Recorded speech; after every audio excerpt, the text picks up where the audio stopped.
Stoop Lee, everybody. Thank you. Thank you. Can you give us one more? Can you give us one more before Yeah, we of course, start? for Okay, sure. he's going to give us one more. So round of applause for Stoop Lee. Thank you. Let's see. Is the audiovisual guy around? Oh, they were. Hey, the one that I sent you via email, could you play that one? How you guys doing? I'm Stoop Lee. Yeah. Yeah, I got one more song for you guys. Just one second. I think he's pulling it up.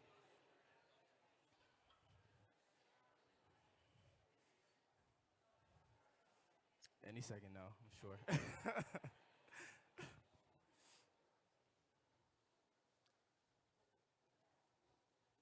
Cool. Yeah, do you have the track too as well?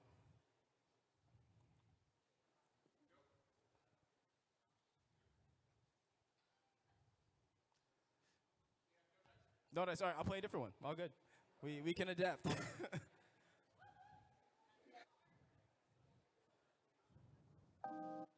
All right, so I'll just do a formal introduction. I go by the name of Stoop Lee. Thank you guys for being here. This is my first time here at Creative Mornings. Yeah, yeah.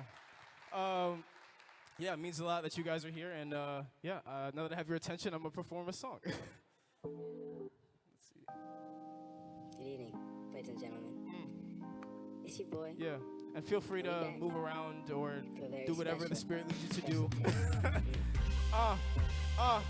Hey, say this, that yellow tape. How you doing? I've been great. Episode is on the way. I call this a commercial break. Man, I finally found my pace. We gon' win like sweepstakes. And if I ever lead a stoop, I pray nobody take my place. I don't rock jeans, man. I rock trousers. And you can't steal my flow or my superpowers. And I probably wrote this song while I was in the shower. And if I have to plant them myself, I'm gon' get my flowers. Yeah. Yeah. Okay, I said I'm curious. Hey, you can't get it. I need it. Yeah. About, okay, I said I'm curious. Hey, so you can tell me where you, alright, say if I'm in a way, say I'll be on a,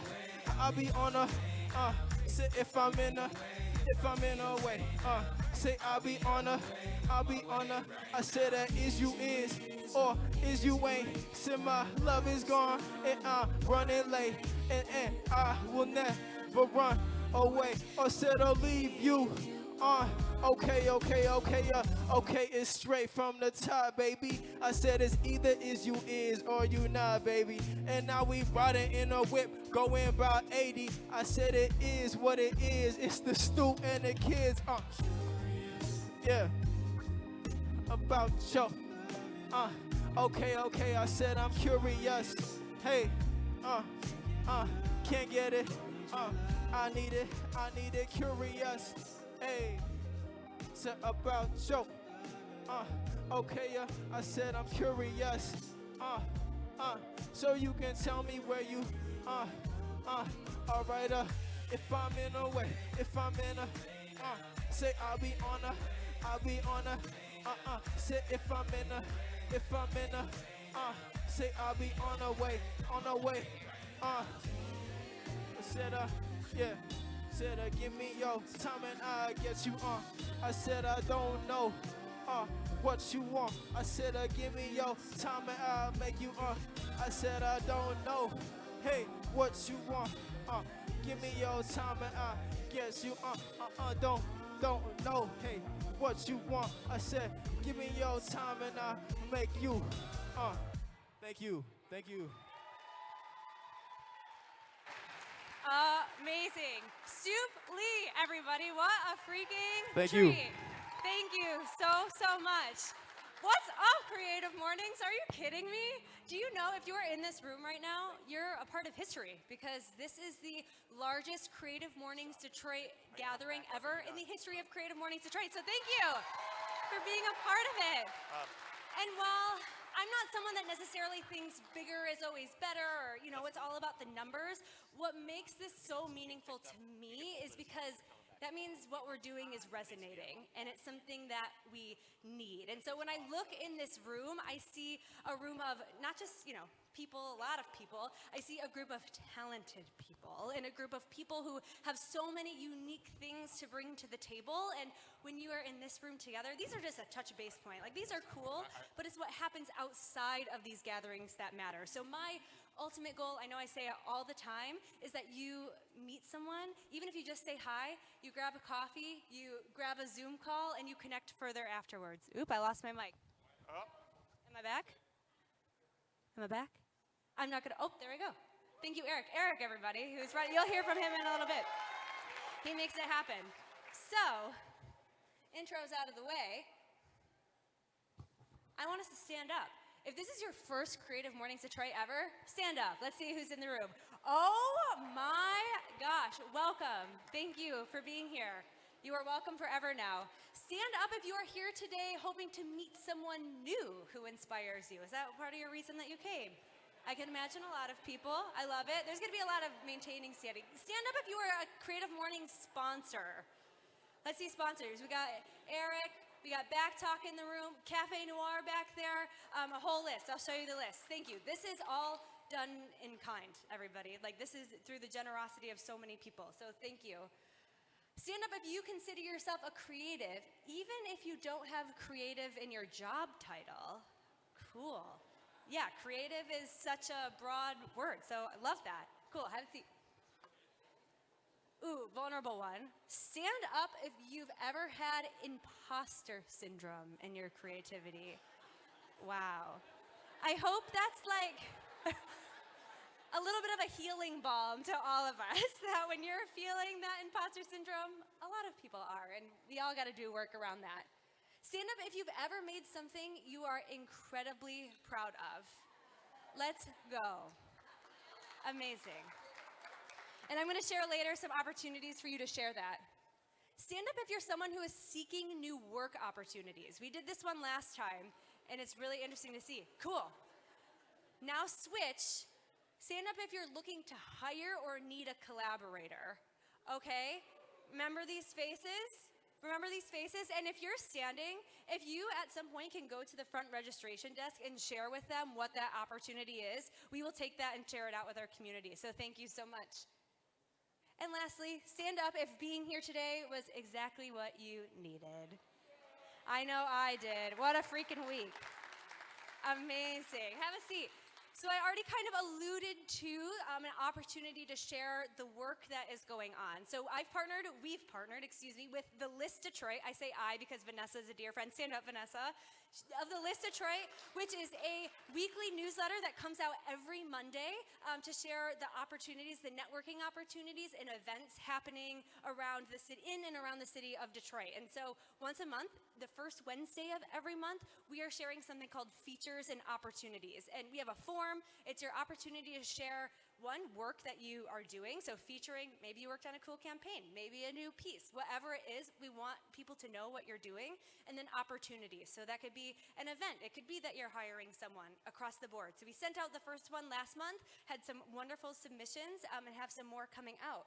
And I actually want to share what one of those are coming out. So Paulina of Playground Detroit, everyone, she's going to share something really cool that she has for you. Good morning, everybody. Woo!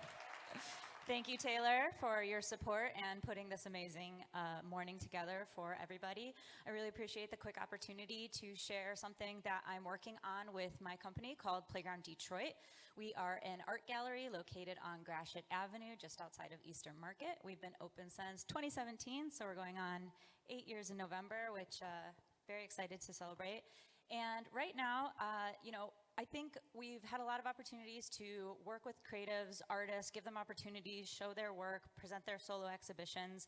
But I'm really finding that there is not a lot of representation for Detroit artists outside of the Detroit market, nationally and internationally. When you look at the art fair scene, you rarely see Detroit on that. And so right now, we have launched a crowd investing campaign with Honeycomb Credit, which is an amazing platform that connects micro and local investors to small businesses. And so right now, we are raising funds so that we can start to participate in art fairs this year. This is super important for the emerging artist community that we support, and it's something that I'm really excited about. So I have the QR code up here, and there's also a link to the campaign. It ends at midnight tonight. We are pretty far away from the minimum threshold goal, which is a 50K minimum. But I did some math, and if there's about 200 people in this room and everybody invested a minimum of $100, we'd already be very close to the threshold of which all of the other people on the platform nationally and internationally can start to then contribute as well. So I know it's a little bit of a tough order, but I think that as a community, we can get this done. I've already had some other interest offline off the platform to keep this moving. So I would really love your guys' support. I know that the artists that I work with, some of which are featured in this room and have already been collaborators with us for many years, would also really appreciate that. So, and if you can't invest and you know someone who might be interested, please just share the link with them. Everything that you can do helps everything that we do for the creative community, which is you guys. So thank you for your time and have a great rest of your morning. Thank you, Paulina. Amazing. And so I've already mentioned again, but thank you to our in-kind sponsors who are a part of making this happen. And I want to do a quick feature shout out to Back Talk. Hey, Back Talk in the back. They're an incredible agency. Go talk to them, Marissa and Delaney. And then, do you want to say something? Yeah, come say something. And then Eric's going to say something quick too. We got the ad hoc, then we'll get into Ben here. Good morning. I'm going to start by saying something that has nothing to do with Back Talk. But if you drive a white Chevy Equinox, I love you so much, but you are parked in front of a big garage door across the street, and they have a delivery coming in about 15 minutes. So we will all close our eyes, and you can stand up and go and move your car. That would be great. But yeah, thank you so much, Taylor. I am the co-founder of Back Talk. My other half, Marissa, is back there. She's so cute. I love her.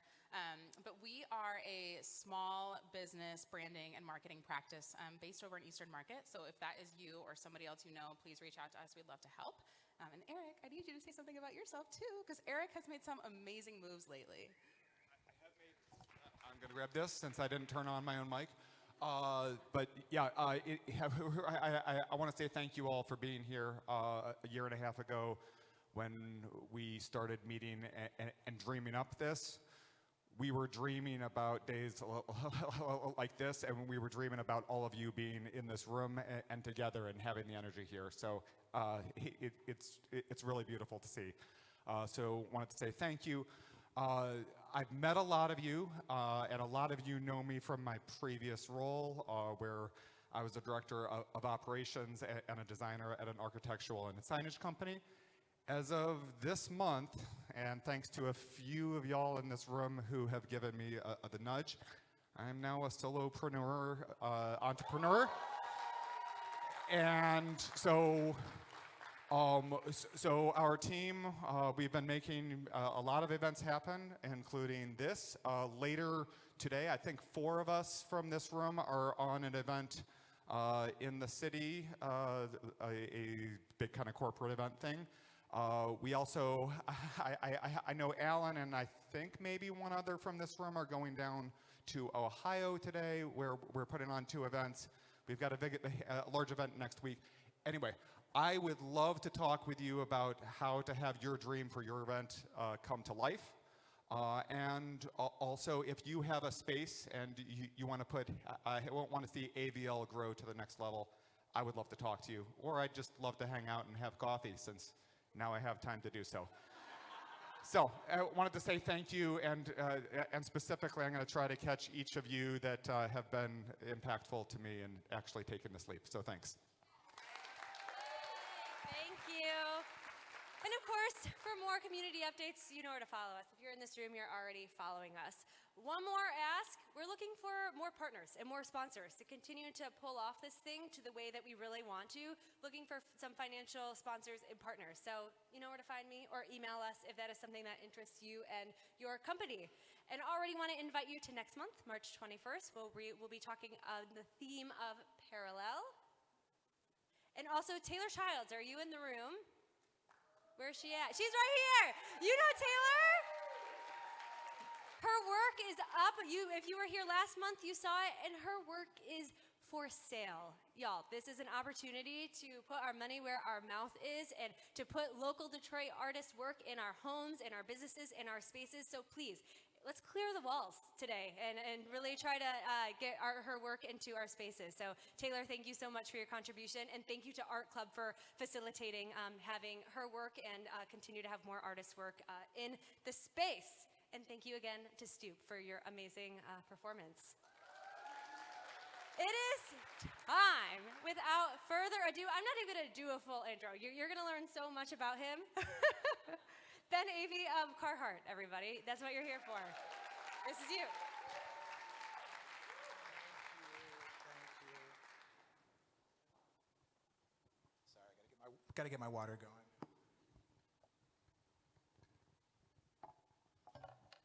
Wow, I'm overwhelmed. Thank you so much for coming out to hear me talk. I see so many people in the audience that inspire me. I see Roslyn, where are you? I saw you back there. Uncle Tay, the whole hooligan crew represent. JP over here. Donald, good to see you. Jeff, thank you so much for being my biggest fan. Thank you for Creative Mornings for having me. I'm so shocked to see that so many people would want to come here. I'll tell you, nobody's more shocked than my kids. They actively go places not to hear me speak. And so they're like, people are driving into Detroit to hear you talk? They didn't get it. But yeah, we are going to have fun today, hopefully. I'm going to show you what we're going to do. I'm going to talk a little bit about my journey. I'm going to talk about my approach to brands. I'm going to talk about obsessing over your end user, because there is nothing more important as a designer, as a creative. And then I'm going to give a summary. So pretty quick, right? Sound good? Yeah? Okay, and then I'm going to leave some time for questions at the end. And I love intros. I love a good origin story. That's my favorite part of all the Marvel movies. Like everybody comes together, or like Ocean's 11, let's build a crew. You know, how did we get there? So I'm going to start a little bit with that. So I'm from Ann Arbor. I was actually born in California, but I moved here for the blizzard of '78. If anybody lived through that, that was my first introduction. I'm in flip-flops. There's like 4 feet of snow. I was like, what is going on here? But I grew up in Ann Arbor. I would say, you know, maybe in some ways I spiritually grew up in Detroit, even though I was from Ann Arbor. I spent a lot of time in Detroit. I grew up with Detroit radio. I don't know if anyone else knows about the Electrifying Mojo, House Jams, and WJLB. I watched the new dance show. Jeff Mills used to DJ at the teen night in Ann Arbor at the Nectarine Ballroom. I grew up with Detroit coming into the city, so it's a big part of who I am. But growing up in Ann Arbor, I was a little bit different than the other kids. I loved product, and I loved art. I loved to shop. Most parents have to drag their kids shopping. I was begging to go shopping, and it came from my mom. It was funny where she would ask me to go shopping, and then she would insist that I would go shopping with her because I helped her pick out her clothes and loved seeing all this stuff. But I was really lucky in Ann Arbor because I didn't know that design was a career. I had no idea you could do that. People would pay you to be creative. Can you believe it? You know? My dad was a biostatistician, so there's no nepotism in my line, just to tell you that. But I was really lucky because we had all these great stores in Ann Arbor. Harry's Army Navy, which people might know. There's actually still one in Dearborn, right there at Telegraph and Greenfield. I love a good Army Navy store. We had Bivouac, which was a great outdoor retailer where I went and learned about Gore-Tex and performance gear. At the Army Navy stores, I learned about functional clothing. I learned about the difference between pockets, you know, all this type of stuff. We had Sam's in town, which sold denim and Converse, so I learned about Americana. We had Enos & Sons, which was a dry goods store that sold Pendleton, Red Wing, Carhartt. And so I had this great education, but I didn't know I was getting an education. We were also near the Museum of Art in Ann Arbor. We would come into the DIA. All of this stuff were things that I enjoyed and I loved finding out about. But again, I never knew it was a career. I grew up playing sports. I played music. I played saxophone for years. And I always thought you had to get this like professional career. You had to be pragmatic. I'm here to tell you, your career is not a straight line. I'm going to talk more about that. But when I started at Michigan, I started out pre-med. So I was taking organic chemistry and calculus, and I really had to work hard. And you guys know this too, like sometimes you're like, wow, I have to really work hard at this, so this must mean what I'm supposed to do. Meanwhile, I was taking all these humanities classes, enjoying it and loving it and getting straight A's, right? I was struggling to get passing grades in chemistry. I was getting straight A's in the humanities classes, and I had a great guidance counselor. I didn't even know you had these at Michigan, who said, I've noticed you're doing okay in your sciences. You're getting straight A's in your humanities classes. You ever thought about switching? And so I made this great decision to switch from pre-med, also because I realized I like the outside of the human body, not the inside of it. I was like getting kind of grossed out. I think I like to draw this, but I switched to English, and a couple things started happening. One, I started going to parties in Detroit. So I was driving from Ann Arbor and going to those early warehouse parties in Detroit, spending all sorts of time there. I started buying records. I was making stuff. I'd always been making stuff, you know, growing up. If we had a family reunion, I would make the t-shirt. If there was flyers for events, I would draw them. I never took any formal art classes. And then I started making stuff at Michigan, and a couple t-shirts that I made. This is the 90s. It kind of went viral. I did a t-shirt to make fun of the fraternity system, because back then everybody wore Patagonia, so I made a t-shirt that said Fratagonia in the font. And it sold out. And it was funny because not only was I was selling it to my friends, but the same people I was making fun of were like, I need to buy that t-shirt. That's really funny. Okay. So I was building all this stuff, and I got to the end of my career at Michigan, and I had no idea what I was going to do. I was in the honors program in English. I realized I was not nearly as smart as the kids in my class, and they were mean. You know, like physical bullies are one thing, but intellectual bullies, you know, they're like dissing me in ancient Aramaic, and I was like, I don't know what you're talking about. But I like to learn by doing, and so I thought, well, maybe I should be a lawyer. That seems pragmatic. I took the LSAT, and I couldn't finish my law school applications because the first question was, why do you want to go to law school? And I didn't have a good answer for it. So I said, I need to get my head together, and I like to learn by doing. And so I knew that there was one of three things that I wanted to do. Either I wanted to be a DJ, and so I sold my saxophone, bought turntables, started buying more and more records in Detroit. I was going into Submerge and Record Time and Damon's. I don't know if anybody ever went to any of those stores. Driving out from Ann Arbor. And then I thought maybe I wanted to be a chef. And so I thought, I want to learn about food. So I got a job at the Earl in Ann Arbor, if anybody's heard about it. It's a fine dining institution. And I also got a job working at Zingerman's because I wanted to learn about the business of food. And then I thought, you know what? I really do like making stuff. So some friends and I, we started like a streetwear company. And it's funny because we were doing two things. One, we were making designs and making t-shirts. We were also buying workwear and embroidering our logos on it. So here I am, you know, making stuff out of workwear and printing t-shirts and doing all this. And I realized I love to eat. I love to learn about culture through food. You don't get as big as I am without eating. But what I really loved was making things. And that feeling when we would open up a box and there would be t-shirts in there that we made, that we would pick them. And without really trying, within a year, we had sold $75,000 worth of t-shirts. We had a distributor. We were selling product in Berlin, Brooklyn, New York, LA, in Detroit. I don't know if anybody remembers House of Chance. That was the first account that ever took any product that we designed. And I just thought, I want to go to design school. This is what I want to do. It's what I'm meant to do.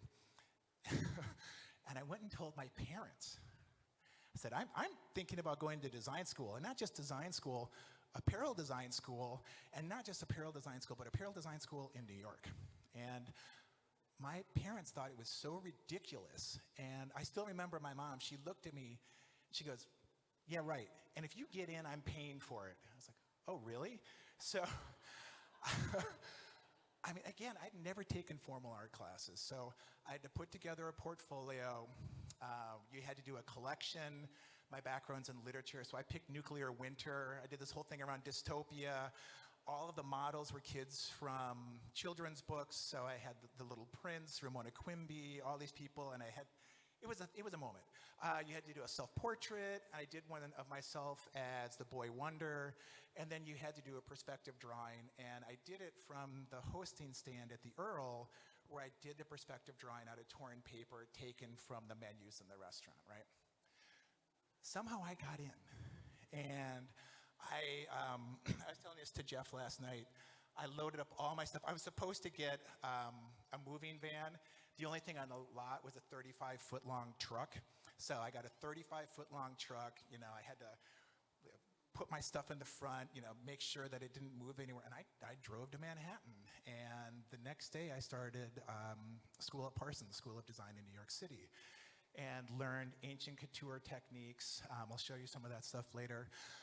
But it's interesting, I was at a cocktail party being hosted by Parsons, and I somehow managed to meet the person who took my application, the person who let me into Parsons. And I walked up to him and I said, how did this possibly happen? I said, how did I get in? I don't get it. And they said something that stuck with me, still sticks with me today. They said, look, your drawings weren't great. We're an art school. We can teach you how to draw. We know you don't know how to sew. We know how to sew, so you can know how to sew. But what got you in was your stories and your concepts and your ideas. So if you're my parents looking on paper saying, why did I waste all this money sending my son to get a literature degree at University of Michigan? You know, why are you spending time running around at vintage stores buying old National Geographics that I repurposed for my book? You would miss the whole point. But everything that I had done prepared me to get in. Had I not had a background in literature, I would not have gotten into Parsons, because the drawings weren't good enough. And I'll show you some of them later. You guys will agree with me. But it was the stories and it was the thinking. I think that's something that I've always been able to do in my career. You're not going to hire me for my craftsmanship. You don't want me to sew something. You don't want me to draw it. But I think I'm good at storytelling. I'm good at pulling ideas together. I'm good at being a human shield for the design team. I'm good at talking about design. That's why I've had some success in my career, and I'll talk more about that. So I graduate from Parsons somehow. I actually did well there. That's a picture of me at Parsons. I still have that leather jacket. And that's a couture quality gown that I made. So that's actually made out of brocaded Chinese silk. You can't see it, but there's big motorcycle zippers going on the side that match my coat, so you can zip up and down to show off as much leg as you wanted. That's a fully boned bodice. It's cut on the bias so that we can do it correctly. And when I left, I was like, all right, time to make it as a DJ or as a designer. Let's go. So I started DJing a lot. I had some residencies, was doing that. But I wanted to stay street level. You guys know this, like, yeah, I got to stay on the street, you know, forget like the big stuff. I'm going to go, you know, do that and, you know, wear sneakers to work, you know, forget you. I was picking my career based on how I wanted to dress, you know. And so I started getting gigs, and I worked for a company. I ended up going out of business, but we were doing a lot of streetwear, then went and jumped to this company. This probably sounds like a lot of your careers. Went to go work for this company called Groove Company that was owned by Boys to Men, and then they sold the name to an internet company. We're all out of a job. And then I went to go work at 555 Soul. I don't know if people know 555 Soul. So I was there out in Brooklyn helping design that product in MK, doing work for Adidas, ran a couple gallery shows for them where we were doing t-shirt and sneaker art and got to fly around. But I was getting nowhere fast, you know. I mean, I was getting a lot of like daps on the street from people I knew, and my sneakers were on point. But I didn't have a career. And the DJing was fine, but I was married. My wife, I owe everything to her. She's a nurse, so she had a job and had benefits. You know what I mean? Like, I'm not kidding. If it wasn't for her, you know, like my teeth would be all jacked up. But she allowed me to dabble and to run around and to find myself and to try things and to realize, hey, this street level thing is good. You know, not everybody makes it that way. The DJing is fun, but this is not a sustainable lifestyle. I need to get a square job. And so I started applying for big companies, you know, And I interviewed at Nautica, which was owned by VF at the time. Real pivotal moment. I was like, I need some real shoes. So went to Burlington Coat Factory, bought some lace-up, leather-soled shoes and a suit, and showed up in a tie, had a portfolio, shaved. I was so embarrassed. What am I doing? So I went and I ended up getting the job, and it changed my life. What I learned was being professional, being dedicated, learning from people around you, working for people who know more than you do, the ability to work horizontally, to learn. I learned so much about what is still important to me in a career: having fun, making an impact, learning, being aligned with the people that you work with was amazing. I also started traveling and getting around the world. I started in licensing, so I got to work across all sorts of product categories. So tailored clothing, timepieces, footwear, women's swim, home goods, all of these things. And this set me up later in my career because I started to understand how to apply a brand's aesthetic to other product categories, how to product storytell, how to work horizontally. In streetwear, you can do it all by yourself. You could draw it and prototype it and make it and put it on the street. To get something through an organization like Nautica, that was a lot of steps. There were a lot of people involved, and so that was incredible. I ended up getting promoted out of a job. I moved up to being head of brand concepts, so I was working on the overall seasonal directions. And my boss and her boss, they just made a decision, and we all got let go. There is nothing more galvanizing than getting let go with a 1-month-old child. So I got let go. They treated me right, and I kid you not, I was taking my son in his stroller to job interviews because we couldn't afford daycare, going to things, and I just said, I'm going to take any job that I can get with somebody who I'm inspired by, because I said, my next job, I want to learn. I really want to, and I ended up going into the home goods industry. So I worked for this incredible company named Springs Global. A lot of you probably sleep on product they make. Wamsuda, Springmaid was there. They do all these private brands. But we got to work with a lot of celebrities, a lot of people. We launched the Diane von Furstenberg home collection when I was there, which was incredible. And then we had a second kid. And I still remember this conversation. My wife said, she goes, Ben, we're leaving New York. I said, great, let's move to Brooklyn. She goes, no. New York City, the 5 boroughs, we're leaving the area. And so I kind of had my Oprah moment. I put it out to the universe. Hey, I'm ready to go. Let's do it. And I got a call, and they said, what do you think about Buffalo? And I was like, Buffalo? And I was trying to figure out, who's in Buffalo? And the instant it came to me was the instant that they said New Era Cap Company. And do people know who New Era Cap Company is? I assume so. It was, on paper, a dream job for me. I grew up with sports, so to be able to work with all the different sports licensees, we launched the NFL collection when I was there, so the sideline product, that was something I worked on. But we also had all the collabs, worked directly with Jeremy Scott and Yohji Yamamoto and Supreme and all these brands that I grew up with, and then all the fan product. But it was tough. It was really tough. We had moved. We had been in New York City for 15 years. Any advice that I would give to people when they start a new job is don't make any decisions on the first day. Get in, meet people, learn, understand, go on a listening tour, be empathetic. I did none of that. When I came in, they told me on the first day, they said, you need to make a change right now. And so they pushed me out the door to make changes. And then within the next couple of months, I had to get rid of 15% of my staff, which I didn't know was going to happen. And I had to tell them that the parking rules changed, where it used to be by seniority, so the people who have been with the company the longest. And this is Buffalo. You want to park next to the work, right? To being whoever has the biggest title now gets a parking spot. So I had some things working against me. And it was tough. It was really, really tough. We were traveling a lot. I was putting too much on my own shoulders. I was trying to do it myself, which is the wrong way to do it. There was a lot of external pressure. Nike had just come out with their Pro socks, which is eating up everybody's open to buy dollars. Nobody wanted to buy hats. Everybody was wearing socks. Hey, you're nodding your head. You had those socks, didn't you? You had 2 pairs of them at the same time, didn't you? Yeah, I know. But the culture there was tough. It was tough for me, And I had this moment. I was in Asia. I was there to speak at a vendor conference. I didn't want to be there. It was my 40th birthday. So I was spending it in Asia, and I got really sick, like really sick. I said, I have to go home. You guys got to get me home. I went to the doctor there. I said, I need some medicine. I kid you not, he gave me a ginseng root in a big mason jar. He's like, here you go. No. I need antibiotics. So I got put on a plane. We flew coach. So coach from Asia.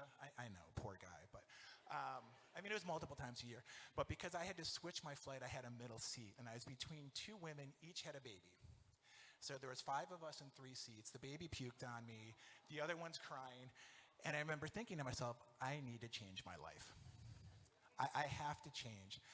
I'm going to get emotional here for a second. I came home, and my wife said to me, she said, you know, when you're not here, you're not here. And when you're here, you're not here. Yeah, let that one sink in. My brave wife told me that I was not present. She said, you are not here.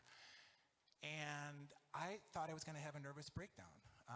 With everything that was going on at work, I actually went to go see a therapist, and I said, tell me I'm not crazy. She goes, you're not crazy, you're overworked, and you need to find some balance. And so I started researching, how do you be present?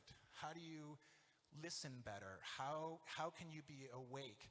And 2 things came up. One was yoga, and one was meditation. And so that next day, I started meditating, and I started doing yoga. And it's been 12 years now. I do yoga 5-6 days a week. I have a daily meditation practice. It has changed my life. I will tell everybody in this room, get a mindfulness practice. Get a gratefulness practice. Say thank you. But most of all, be kind to yourself. You can't help anyone else if you yourself are not healthy. I'm going to say it again. You can't help anyone else unless you are healthy. Mental health is a big thing. And had I not gone through that, had my wife not been honest with me, I don't know that I'd be here talking to you today. So, fast forward 4 months, I get let go again. New Era brought in 13 people to change the culture. They got rid of 12 of us. It didn't happen fast enough. The year after we left was the best year they'd ever had, but, you know, who's counting? But it was it was a relief for me. I have found that any time that I have gone through a forced, you know, separation, I forget what the LVMH did. We're promoting you outward, you know, whatever. It's been a relief. And I did what I always do. I went into the trenches, and I started being creative again. I started making things again. Started my own agency called Rhymes with Navy, which is how you pronounce my last name. And I started getting booked. Started getting a lot of work. I designed a bar in Brooklyn. We decided to move back to Ann Arbor. We're sandwich generation, so we're taking care of our parents and our kids. I don't know if anyone else is in that position. I tell you what, my kids listen better than my parents do. And we made the decision to come back because I was like, you know what? It's finally time for me to do my own thing. And I was working with Emden, you know, doing all sorts of stuff, being super creative. And then I got that call from Carhartt. When we moved back to Michigan, I told my wife, I said, there's only a couple companies that I would think of working for in Michigan, and Carhartt was one of them. Being a child of growing up in the 90s, I grew up with 2 Carhartts. I grew up with the Carhartt that hardworking Americans wore. I also grew up with the Carhartt that Onyx wore, that NWA wore, Eazy-E in the cover of The Source, somebody who loved hip-hop and music, Pearl Jam, Nirvana. So this was a company that had a place both in hard work and performance, but also in culture. And to get the call was amazing. I mentioned it before, but when I look for jobs, I look for 4 things. 1, do I think I can make an impact? 2, do I think I can learn something? 3, do I think I can have fun? And something that I had learned at New Era, am I culturally aligned with the leadership of the company? Do I feel like I'm in a good place here? And for me to go from, you know, obviously you need hats to play baseball and whatever else, but kids don't need 300 hats. And we saw that in a consumer intercept where I saw somebody who couldn't pay for their lunch so that they could buy more hats, and that stuck with me. I wanted to go somewhere where we're making things that people needed, things that were important, things that kept people safe. And I'm coming up on 10 years now at Carhartt. Carhartt also changed my life. Yeah, thank you guys. Thank you. So just quickly, there I am graduating from Michigan with my college roommate. There I am at Parsons with that couture dress. And there I am actually driving to New York City. So, and I'll show you, is this clicker working? Oh, I better talk to the quote, but that is true. Careers are never a straight line. And I think what you will see in my career, it only makes sense when you look backward. Of course I ended up at Carhartt. I grew up, loving workwear and sports, doing all this type of stuff. At the time, it was a white knuckle ride. I was scared and I was taking as many steps forward as I was backwards, but I felt like throughout the journey, I was consistent in myself and that I was trying to remain humble. I was trying to work with good people. I was trying to be empathetic. But it's never a straight line. Guys, is my clicker working? They told me it was 2 buttons. I told them I could still screw it up. Okay, so here we go. So like I said, the work wasn't great. So this is some school projects and some stuff from my sketchbook. Chris, I see you laughing. You see Liquid Sky there. Supreme had opened up right before I got in there. Kids came out. But what I think you will see is that the concepts are interesting. The colors are good. That's me and my wife. We had to do a thing for kids' clothing. So I thought, what if you make the clothes look like the kids are superheroes? Maybe they would want to dress up. Resort collection. Again, I love Liquid Sky, so doing some stuff for Liquid Sky Design. What you can't tell is these are actually collages and cut-throughs that go through the other pages. Renaissance Center, of course. And then even here, where this was the drawing, but this is the ink coming through from the other page. And so I think, again, I played with things. These are interesting. Again, are these great drafts quality? Donald, I'm embarrassed to put these in front of you here. But, but again, I think the concepts were good. The ideas were good. And I put that there. Creative people, keep a sketchbook and get weird, all right? The sketchbook is your own. You don't have to show anybody. Put your weirdest ideas in there. All right, so we ready to talk about Carhartt and brands? Yeah? Okay. So I started at Carhartt. And Carhartt had been around for 126 years before I showed up, so I don't want to take any credit for what's going on at Carhartt. But what was something that I knew at Carhartt, something I knew at every brand where I was at, one of the most important things that you have to do is ground yourself in the brand. My name is not on the door. This is not my brand, okay? They may have brought me there for my background, for my experience, for my taste level, but it is not my brand. I love dance music in Detroit. I am not going to do a collab with a dance music label in Detroit because that is not the Carhartt brand. We're in Detroit, but that's not the people who buy our product. My interests are different than the interest. But there's a couple of things that we did, and the first one was, let's start with why we are doing this. And this is a big important thing with the team because I wanted to make sure that we were all grounded and speaking the same language. Now, I don't know if people know Carhartt, 1889, founded in Detroit, Hamilton Carhartt, a real person. He was selling clothes to people on the railway in Southeast Michigan, and he said, I can make a better bid because he saw what people were wearing. At best, they were made by their wives. A lot of it was made by prison labor. It was shoddy material, and he made this bib, and it was terrible. Hamilton's big breakthrough, what we still do today, 136 years later, is he went and worked with a railroad engineer and said, what do you need? The engineer said, well, I need places to put my stuff. So the big oversized pockets that you see.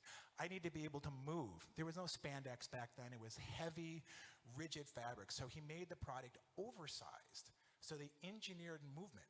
They said, I need things that last. I don't have a lot of money to spend. So he sourced the most durable product that he could, and he came back, and it was a huge success. His product at the time was almost 30% more expensive than anything in the market. But because he had this personal relationship with people, he was able to explain the value to them of what it was that he was making. They knew that in the dollars and cents, it didn't make sense. Long-term wear, it was better because it lasted longer. And I would say, people would still say that about Carhartt today. And I would actually say, too, that's our authentic, non-greenwashed way of being sustainable. Our product lasts forever and it's functional. If you have something that you need, something that's necessary, something that works, you don't throw it away. Carhartt is like timepieces and whiskey. It gets more expensive as it gets older. You go onto eBay, you're seeing $300-400 for a banged up, broken in Carhartt, and people love it. You know, people pay more for this stuff. Our product gets better with age. I stole this. All right, I did not come up with this.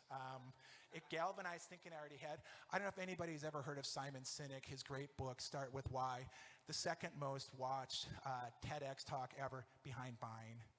No, I'm kidding. I do have a TED Talk. But he does this great job of encapsulating brands, and I'd like to share it with you guys, and then I'll take you through his general framework and then how we look at it. So start with why. What's the central belief? How? What are the actions we take to realize that belief? What do we do? How do we act and behave? And then the what? That's the results of those actions. Everything you say and do, so your marketing, your products, you know, what you make, services, who you hire, etc. That. And I love this quote here. Even though I knew some of this stuff, I didn't know it until he said it. People don't buy what you do, but why you do it. And that's incredibly important. So anybody here who's thinking about starting a brand or who thinks they have a brand, people who come to me and ask about starting a brand, I always say, why are you doing it? What makes your brand different? What makes you unique? Because if you're not unique, then you're just competing on price or you're competing on hype, right? There's a lot of people with hype. There's a lot of people with low prices. That's not where I want to be. I want to make things that are necessary and useful. So here's our why, which is to serve and protect all hardworking people. And we believe in that, and we'll talk more about that. How do we do that? Well, we stay close to our end user. Also, we're a family-owned company. We're a fourth-generation-owned company here in Detroit. The company's never left. The fifth generation is working in the office, working their way up through. They're incredible people. We're a Michigan brand. We're community activated. People might know that we work with local colleges and institutions. I see people here from CCS, here from Pencil Lewis. We work with them. Anybody who's been to our store in Cass Ave knows that we have a tool library. All you need is an email address, and you can take tools out of there. If you haven't been, it's pretty incredible. We work with Isaacs, who's in our building there, trying to support local manufacturing and ingenuity. We do all this stuff, and we respect the trades. Anybody want a job? There's 400,000 unfilled blue-collar jobs in the United States right now. They will go and pay you to learn. I have a nephew out of high school started welding. They're paying him to learn how to weld. Every 3 people that retire from the trades, only 1 person comes in. You want to have a job that's not going to get replaced by AI? Become a plumber. I'm not kidding.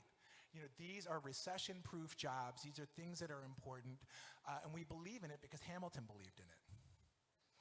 Oh, sorry. I guess this came in a little bit low res. Sorry about that.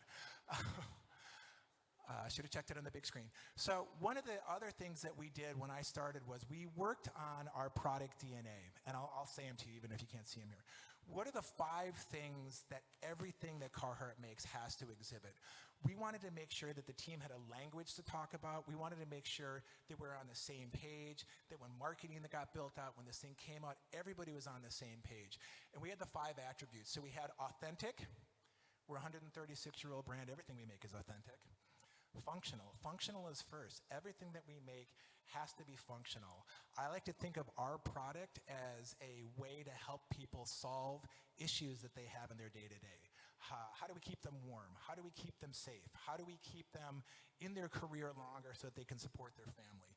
Durable. Everything that we make has to be durable. It gets handed down. We have people whose first experience with our brand is something that they got from their parents. Enduring value. So that's that idea of long-term usage, that things keep their value, that it might be more expensive up front, but you get a better value at the end. And then this idea of versatility, that word wasn't in there when I first started. We added it in because younger consumers, their lives are different. They're on and off the job site. They need product that goes from day to night. They need things that goes from cold to warm. Think about somebody driving a truck. It's hot in the truck. It's cold in the back. They're going around outside. We need stuff that's versatile. Oh my gosh, is my whole thing going to be low res? You know what? We're just going to breathe and go through it, okay? Right? Can we do it? Let's just do it. So what we're seeing here is...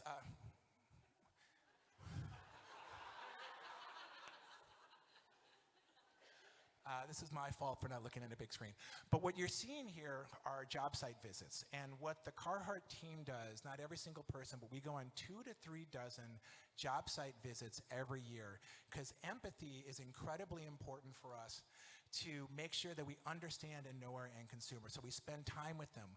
We learn from them. And I will tell you, it's incredibly important for us at Carhartt to have a diverse team, because diversity increases your empathy. We have to be as diverse as the people that we serve. I'm here to tell you, I'm not getting political, diversity is good for business.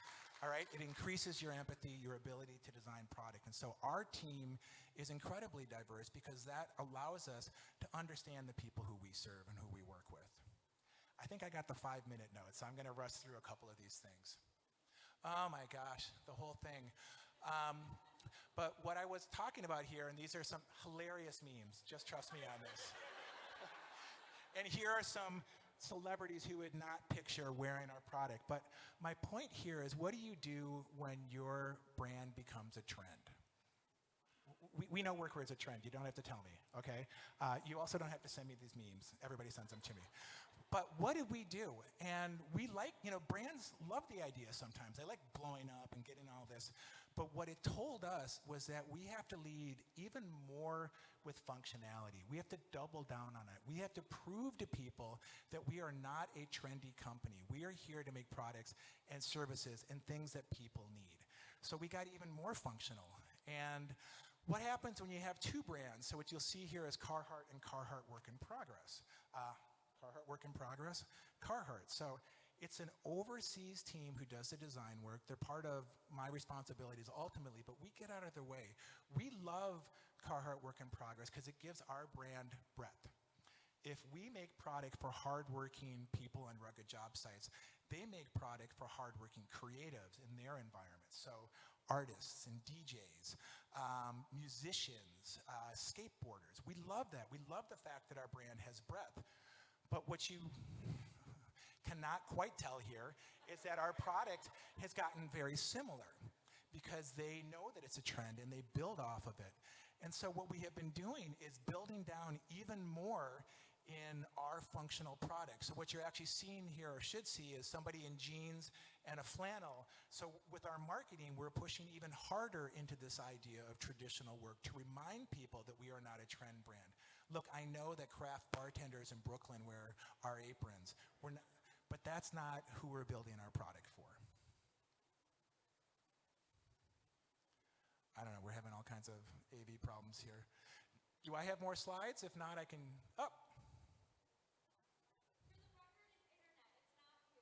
Oh, is that it's lagging because of that? We checked. Oh, is that what's going on? Oh, thank you, I feel a little bit better. It's not me. It's not. Okay, so I'll just talk through my last couple of slides and then I'll get done here. The other thing that I wanted to show was, even though we are making functional product, even though we're making durable things that people need, we're not immune to culture, right? I like to say we're not a trendy company, we are a trend-aware company. And one of the things that we did, and one of the things, if I'm gonna say one thing that maybe I helped impact, was we took a whole relook at how we approach color and how we bring it into the market. We became incredibly good at it. COVID happened. You can't go overseas and develop samples. We couldn't get stuff shipped to us because they couldn't get through the ports. And so what we did was we made a conscious effort to lead with color and to get a strategy across men's and women's, so that when we showed up at retail, we had a consistent look, that we had colors that people wanted. We didn't want them to be too trendy, because colors that are too trendy, they go back out, they don't stay in trend. So we made this very conscious effort. And it's funny, because I would never have talked about color on my first day at Carhartt.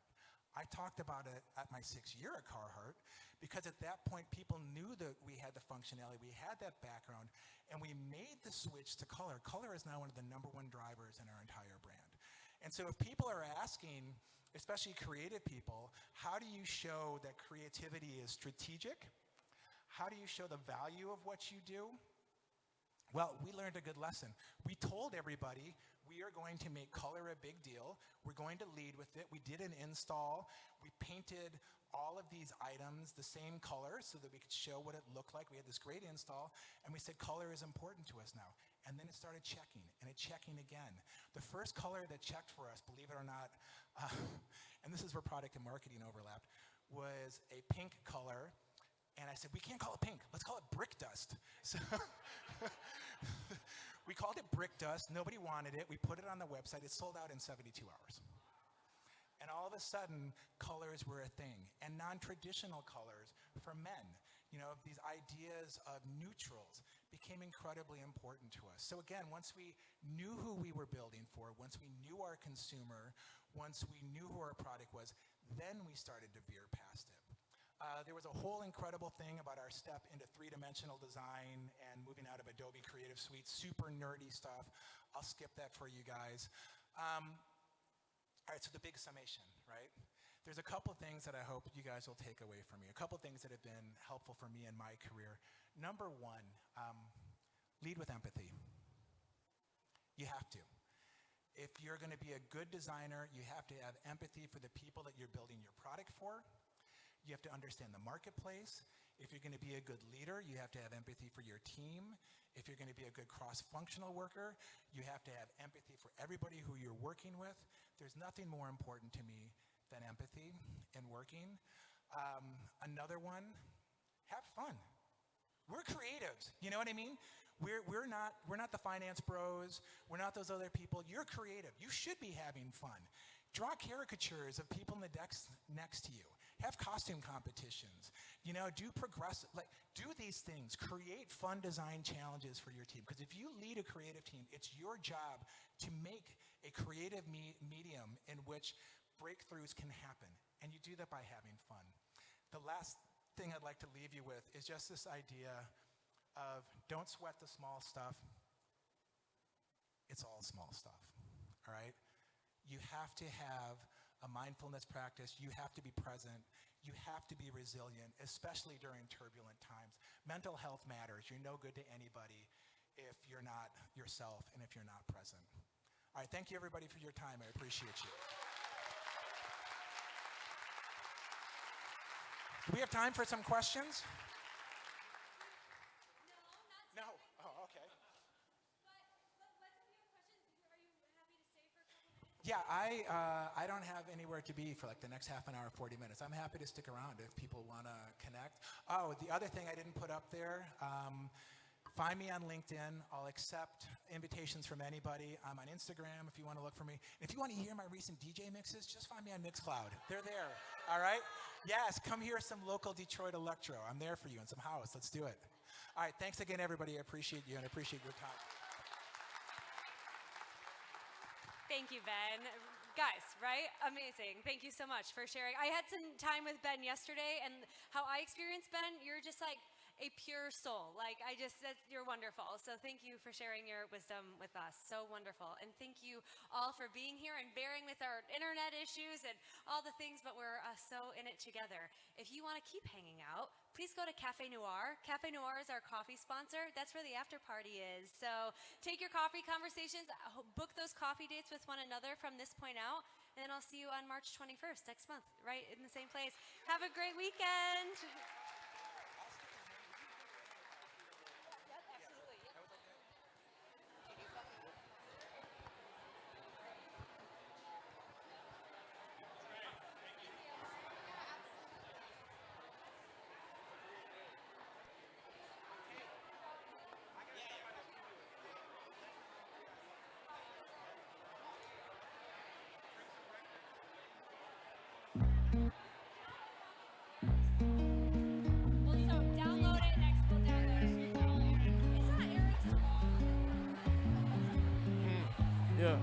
I would turn the TV on a Jimmy Neutron. Mama said you can't say the world with only coupons. I used to order salad, I will only eat the croutons. I once had dreams of driving coupes without the roof on. I still had dreams of things I seen on Nickelodeon. I only go to places I dream.